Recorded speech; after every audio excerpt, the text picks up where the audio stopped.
Well, first of all, we should bear in mind that we don't have a capitalist system. And no capitalist system has ever survived. It would self-destruct in 5 minutes.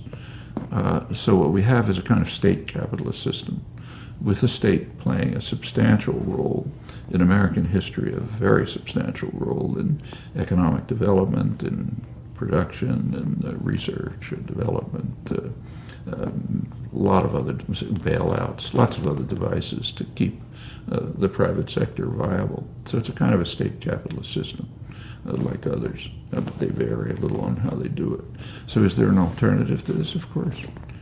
For example, the alternative that was taken for granted by 19th century workers before it was sort of beaten out of people's heads by massive propaganda. So you go back to the early Industrial Revolution, which was right around here, eastern Massachusetts. It was the period, probably the freest press ever in the United States. There were lots and lots of newspapers representing different ethnic groups, class workers, all sorts of people. And there was a lot of participation, direct participation, very lively press, widely read, and so on. And if you look at the working class press, they were expressing the common view of working people, namely that those who work in the mills should own them and run them. Yeah, that's very natural.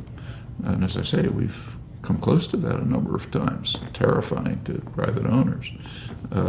They also held that wage labor is basically no different from chattel slavery, except that it's temporary.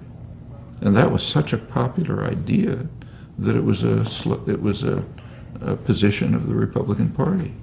Abraham Lincoln espoused it. And it makes sense. I mean, there's nothing holy about wage labor. You are renting yourself, which is not very different from being a slave, except that maybe it'll end sometime. Okay, so those are alternatives. Self-management, democratic control of institutions, whether they're communities or workplaces or any others, alliances among them, federal arrangements. These are all perfectly feasible alternatives. There's no economic or political theory that tells us there's anything wrong with them. They conflict with the structure of existing power systems, and therefore the educational and cultural system tries to drive them out of your minds and make them seem insane or crazy or unthinkable. But there's nothing unthinkable about them, and you can move towards realizing them. In fact, even in the United States, where you get no major discussion of these things, there are probably thousands of self-managed enterprises, not huge ones, but lots of them, and they're growing. And they could, as I mentioned, they could reach the scale of, say, producing the green technology, high-speed rail and so on, that the country badly needs.